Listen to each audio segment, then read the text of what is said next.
We've got a couple technical issues right quick, so we're gonna do something until they can get that squared away. As we're thinking about it too, what were some of the challenges that you all had? The challenges were, because I know in my county, and I'm from Columbus County. In our county, the infrastructure was gone. You couldn't get a phone call through. You were cut off. But we're some of the biggest counties in the state of North Carolina. Columbus is the third largest county in the state of North Carolina. Third largest. Blaine County is the first, I think it is, and then Brunswick is really huge too. So then you're talking about really big land masses, and you were cut off from one another in the particular counties. And we had to rely on communities actually working together to get people rescued because nobody else could get to them, right? When I was at the airport in Columbus County getting some supplies, I had the sad thing of seeing somebody being flown out of Pender County to Columbus. And because they had lost everything they had. Everything they had. And so what we're trying to say is that we know that these things are going to happen. But the question is, how are we going to prepare ourselves for when they happen? Are we going to be sustainable within our communities? What things do we think we need in our communities today that we can plan for?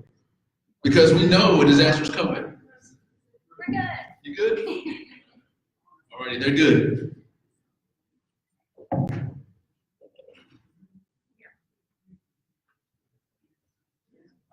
Can we get? Go ahead. Okay. Okay, everyone.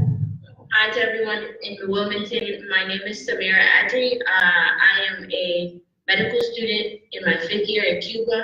I'm originally from Ghana, but I've called Maryland my home for the last 21 years. And I'm here today to briefly speak about how Cubans prepare and confront disasters as I've seen it on the ground, and as well as what we've been taught in medical school concerning disaster preparedness. I think it's very important for me to emphasize that the Cuban people have a spirit of resourcefulness and resilience, and that their country is a massive island home, which actually has a similar size land mass to North Carolina, almost 50,000 miles squared, and also has a similar population of about 11 million people, whereas North Carolina has almost 11 million people. But the difference in terms of disaster preparedness is huge. In Cuba, the national defense system is in charge of organizing protocols for every sector of the government and society, which every sector is required to use. And they reanalyze after each and every disaster to correct any errors that have been made and prepare better for the future disasters. On a community level, however, all blocks have a CDR, which is a Comité de Defensa de la Revolución, a revolutionary defense committee, which is made up of every resident living within a certain block of the neighborhood. The CDR, in conjunction with the family doctor and nurse of that block, have information regarding all vulnerable residents and are prioritized, making sure that all elderly, children, and the sick are evacuated first. Neighbors organize the removal of belongings and property of those who live in flood-prone areas to higher ground. This is important because Cubans are poor and they must preserve the things that they own as much as possible. They also mobilize people approaching disaster in a national way. So much so that every single television and radio channel is taken over to inform the people of the steps that they all need to take.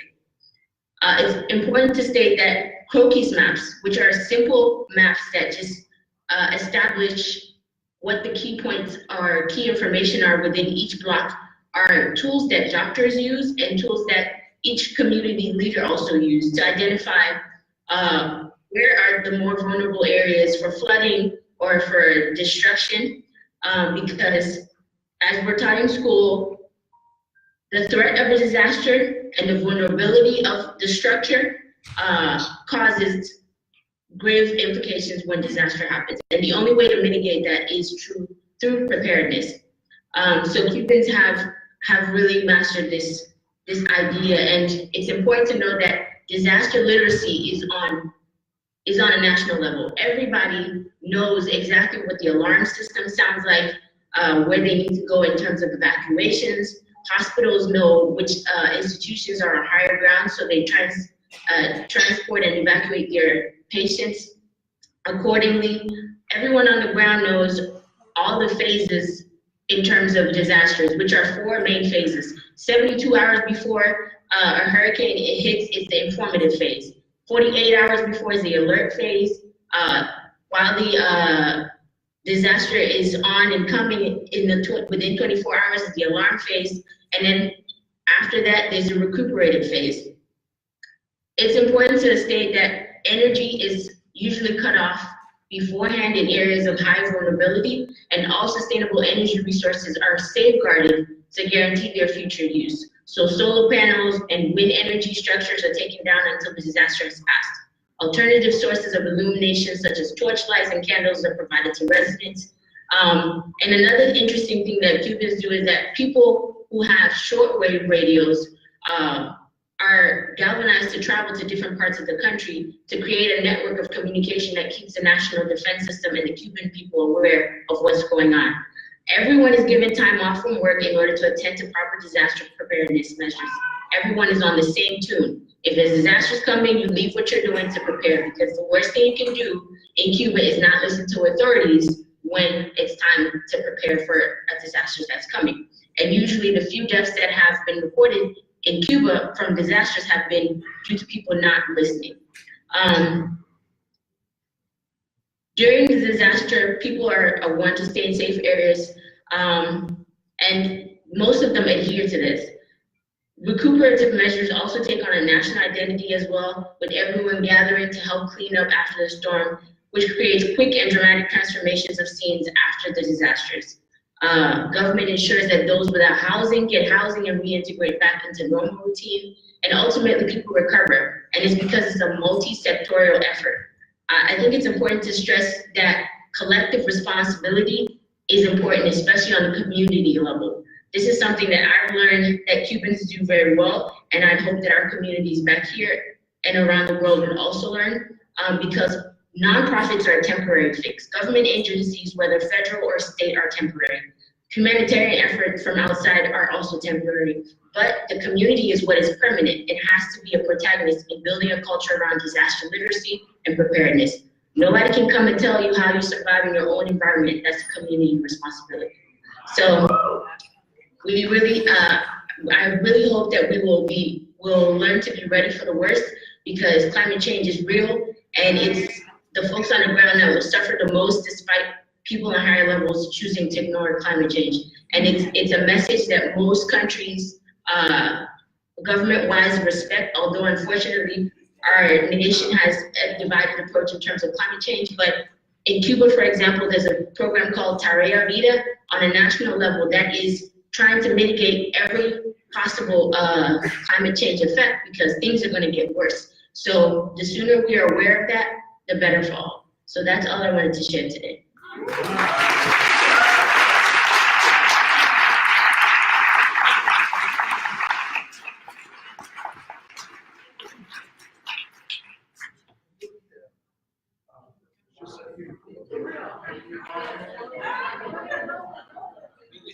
The next person we have Sherelle, sorry, I'm looking for Chriselle. All right, Chriselle Haley. Good afternoon. It's Chriselle Haley. Yes, well, good afternoon, everyone. I bring you greetings from Houston, Texas. And so I'm really glad to be a part of this discussion. And thank you all, those of you all that have coordinated to pull this together. I think it's really, really important for us to share our information and to coordinate, at this point in time where we see that natural disasters is real, is going to continue, and the best way that we can move forward is to share out, learn, and understand what various communities are doing. Again, I'm Chriselle Pillay, and I am currently the director of the HOME Coalition, which stands for the Houston Organizing Movement for Equity. And this is actually a coalition that comes out of the movement that was out of the fundraising efforts that was mentioned earlier. So this is kind of what happens. Hurricane Harvey actually happened in August of 2017, and I remember specifically, sitting at home trying to figure out, watching water rise and what's going on. And at that point in time, I was with another organization as a policy advocate, and just thinking about what was about to happen. And folks were calling, trying to figure out, hey, we want to donate. We know this thing is coming. And so, as I say, fast forward, there's been a lot of organizations, churches, folks that have provided direct services have definitely benefited from this fund, and we are continuing our efforts. So again, the Home Coalition came together shortly after Hurricane Harvey, and it was an effort to basically make sure that when we recover, that we recover stronger, more resilient, and that we move in a more equitable manner as we recover down the long road of disaster recovery. And it consists of about 16 to 20 organizations, and it spans as far as what the focus areas are. Everything from policy advocates, from grassroots organizers, groups that are coming from the labor movement, legal enforcement, just a whole collection of folks that are still to this day, over a year later, still doing mucking and gutting of some homes. And so these are groups that were working prior, in most cases, probably in Hurricane Ike, but we had never just collectively in the community said, hey, we know that although the news, everyone is saying that this was an equal opportunity storm, we know that those that are impacted, it's not equitable in any way, shape, or form. And we have an opportunity now to not just build it back, but build it back better, but we have to be on the same agenda. I have the same agenda.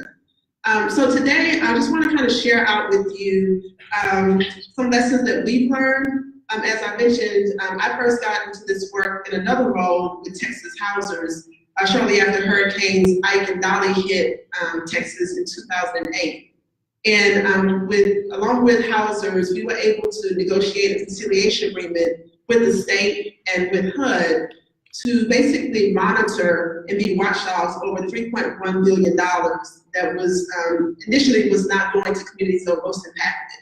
So when we did that, at that point in time, again, being a policy advocate, we didn't want to just say, okay, we have power now. But what we did was we partnered specifically with grassroots organizations to say, hey, where are the problems, where are the issues, where does this money need to go?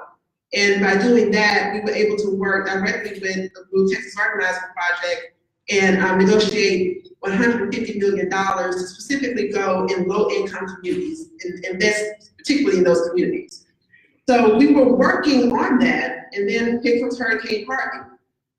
And so again, the work that we do now, we realize that it's not just about housing, it's about so many different issue areas. So with home, we focus our efforts right now on the built environment. So that's housing, that's infrastructure, that's disaster preparedness, addressing issues of environmental racism, and labor. Because the labor part comes in because what we realized in Hurricane Ike, that these homes were being rebuilt in communities, apartment development was going on, but contractors were bringing their own crews in, making their money and then going back. And there was nothing left in the community and no skills that were being set in the community for those communities to continue to thrive. So now we are working very closely with decision makers to make sure that that is part of the plan moving forward. How are we going to lead something for our communities that were most impacted? So I have a lot that I'm going to share, so we'll see if I can get it in quickly. But the overall thing I really want to really stress, that's what's worked for us thus far, is watch the money. There is money coming into your community, some way, shape, or form. And it just sprawls out like a web. But if you get to the core of it, know what buckets of money are coming, who administers those dollars, who the key people are that are administering those dollars, and just understanding the layers of that money. In the Houston, Texas area, with the money right now, the city has just recently received, or is receiving $1.15 billion, $1.15 billion.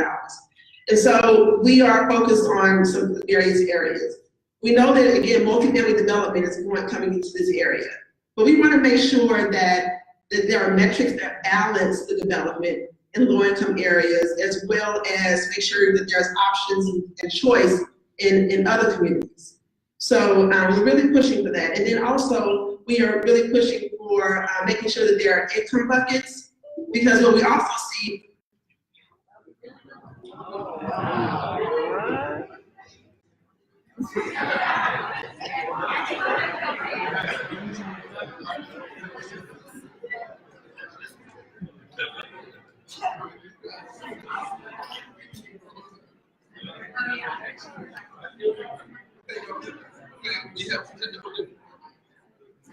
It was time anyway, so we had some technical difficulties.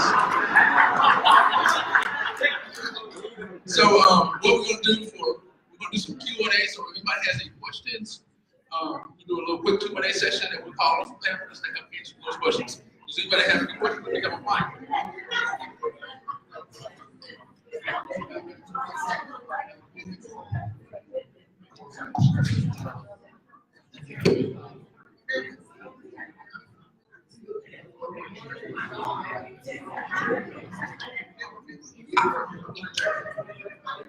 I would like to know, how do you map that money that's coming into your city? How do you follow that trail?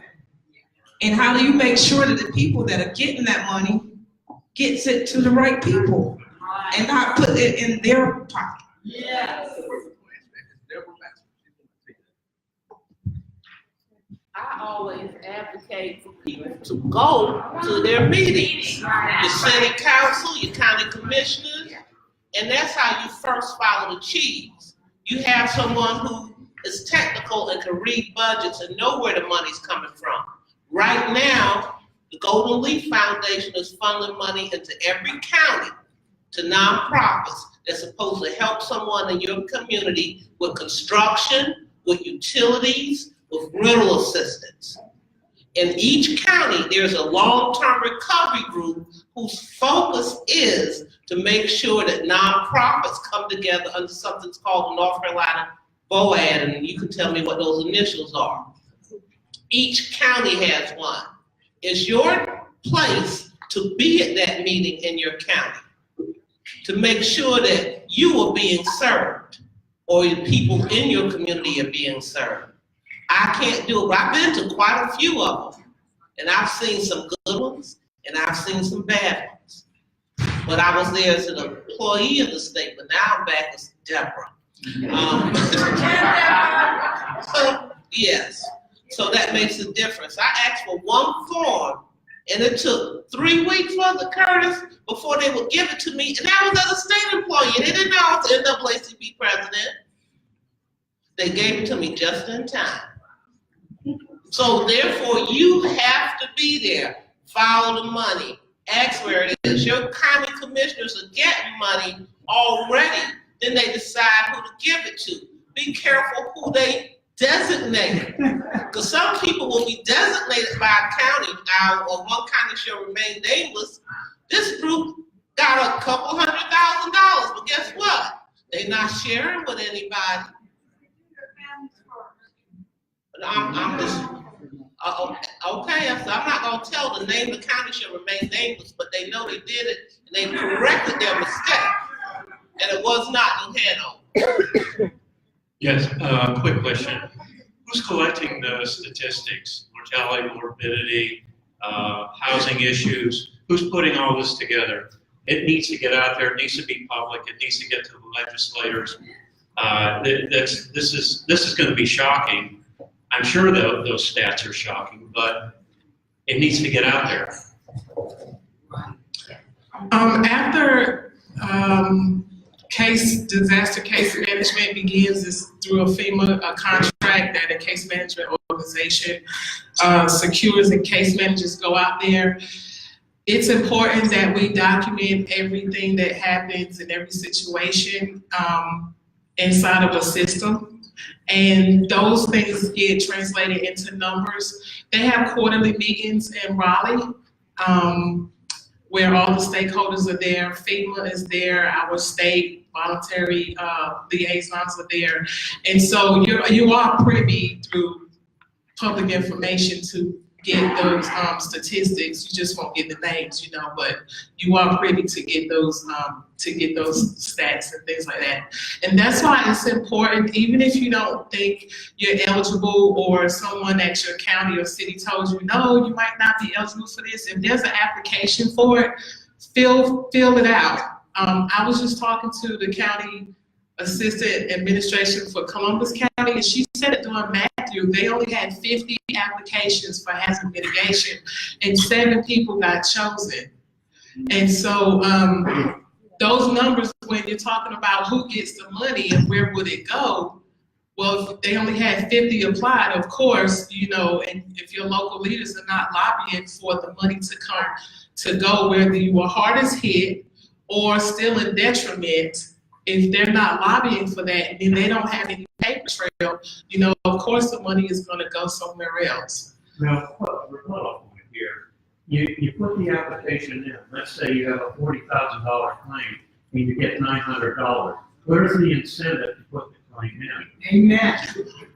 The FEMA also has a FEMA Office of Civil Rights, and this, you can also go to the legal aid. I think every legal aid, Andre, if I'm right, has a disaster attorney there. They didn't have that during Matthew when Shalonda and I was doing appeals to people's homes. They have a disaster attorney that's trained to write the appeal for you. When you're on the phone with FEMA, if you're frustrated, it's over, you don't know what to say, just say, can you give me the number or the contact to the Office of Civil Rights? They're gonna try to give you the Office of Civil Rights in Washington. But there's also, FEMA has an Office of Civil Rights Division itself. And when you call that number, you know, your first sentence, I feel I've been discriminated against. They have teams that will come out and take your story and push things further along. Like, I don't play with them anymore. People don't understand that when you work for FEMA, you're getting trained off of a computer for inspectors. These people are getting trained, you know, 24, 48 hours over, and they're coming out, they don't know anything about inspections, and you know your house. And you're trying to tell them, but they're going by qualifications and guidelines. I have the same thing. My supervisor says, Adrian, was this house a tier 4 or a tier 1? If I say tier 1, I'm only allowed to case manage you for 1 month. But because I've been through both disasters, all my clients are tier 4s, you know? But I know enough now to do that, because what's gonna happen is 6 to 8 months from now, the money will come, but if I don't put in your story and if you don't put in your application, you won't be considered individually or on a community basis. I mean, you'll be considered, but it won't be enough to, you know, recover you. So it's important that you know, stand for your rights. You do have rights, and everybody, you don't know what to say, but legal aid is there. Every office has a disaster attorney, and that's a good thing. If you don't know what to say, I mean, I've had a FEMA representatives from New York. She's remote, working at home. My phone got disconnected. I called back. This one was in Arkansas.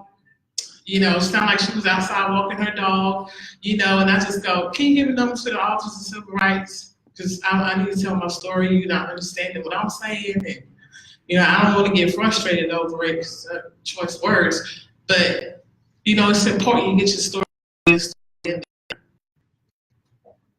Just one other thing about statistics is that some of the most important statistics are the environmental impact. And we know here in North Carolina, you're not going to get money from the government for that. They were doing, I don't know if they still are, offering free testing kits for well water, but they don't publicize that. And that's the problem of, if the information doesn't get out, it's going to meetings, like has been said, and it's getting involved with local nonprofits.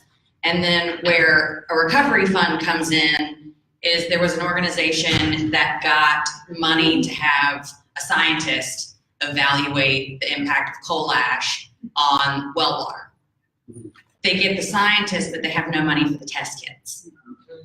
And we know North Carolina government is not going to give somebody money for a test kit to see how coal ash has screwed up your community. So that's where a fund comes in to be able to give money so that we can do that testing. So it is important to tell the government your story, but it's also important to try to work with nonprofits to get the money we know the government's not going to give us. I'm from Columbus County, Lake Waccamaw. In case anyone's in Columbus County and needs an RV, there are 3 empty FEMA RVs sitting in a campground that's been there for a month that no one's lived in. So I don't understand how this happens, but everybody that needs homes, and then there's 3 of them sitting right there at Lake Waccamaw. Brand new FEMA RVs sitting there. Never lived in. They had 4 that were there also for about a month, and they finally pulled those out, but they're just sitting there. We'd like to let the lady on the screen finish her thought. And then you guys, you understand? Yes. Cut off in the middle. Yes. So let's let her finish her thought. Hey, Michelle, you can go ahead and listen to that now. Okay, and yeah, I don't want to take too much time, but I know one of the last things I said before it went down was to watch the money. In addition to that, I think some of the panelists spoke to this a bit already, but you definitely, in addition to just showing up and being part of the process, what we also realize is that you have to go on record. So that means actually going to some of these public comment meetings, standing up at the mic and going on record, but in addition to that, also submitting comments. If it hasn't come out yet, the jurisdiction that is leading the effort will have an opportunity for folks to weigh in on the action plan, which is going to determine how the money will be spent. It's really, really, really, really important for groups to collectively and individually submit their comments. When I spoke with the City of Houston's Housing Department, they shared with me that they didn't have a lot of folks that really submitted comments. And because the Home Coalition collectively and with the different organizations actually submitted comments, we were kind of encouraged to continue to have a seat at the table to weigh in because no one else was actually going on record. So I want to make sure that you do that. So a few other things just to leave you with is that you want to make sure that you're acting as a bridge between federal, state, local government, contractors, and communities, and understand what's going on in each area so that you can help survivors to navigate that process. Really try to strive to say, we don't want things just to be built back. We need to kind of make sure that it's built back better. Because I'm sure, just like in Houston, I'm sure other places, like North Carolina, that the folks that you all are seeing that are hurting and hurting badly were hurting prior to the storm. And so this is an opportunity to start addressing some of those issues. Also, make sure you're playing on all levels of politics, from community, state, local, and federal. There's always room to poke at each one of those. Be prepared that disaster recovery is unbearably slow. People will be burnt out, but you have to give, let people know that it will be slow. There's no getting around it. And be okay with being truthful sometimes and saying, I don't know, or that hasn't been decided, or I'll get back with you. Because another thing we've learned is that, you want to manage expectations and be truthful with those because, survivors will, they value when you're just real with them, as opposed to giving them pipe dreams. So again, I have plenty more that I can share, but I'll stop there. I know you guys are full into Q&A at this point.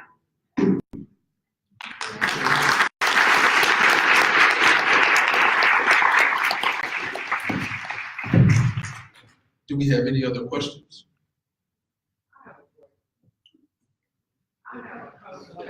Over here. This young lady was next. I'm from Ender County, and I'm too a flood victim. I had a question regarding the Golden Leaf Grant. Who is the one who determines eligibility for those areas? Answer that question for me. The Golden Leaf is operated by, so that's where the money the governor raised They put it at the Golden Leaf Foundation, and they have their own set of requirements. It's a state foundation, and they have limits on what they will give money for. It's very restricted in terms of, it was like the immediate, the toilet paper, the towels, all that stuff, and then helping people find housing. It was not long-term, it was all short-term. And for example, we applied for a grant from them for the Frontline Recovery Fund and were denied.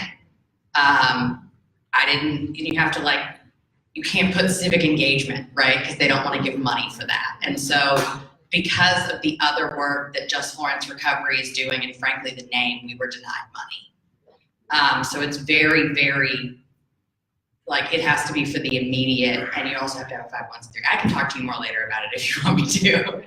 We did get that grant from Benton County. I also work for the Benton County Section 8 Authority, Housing Authority.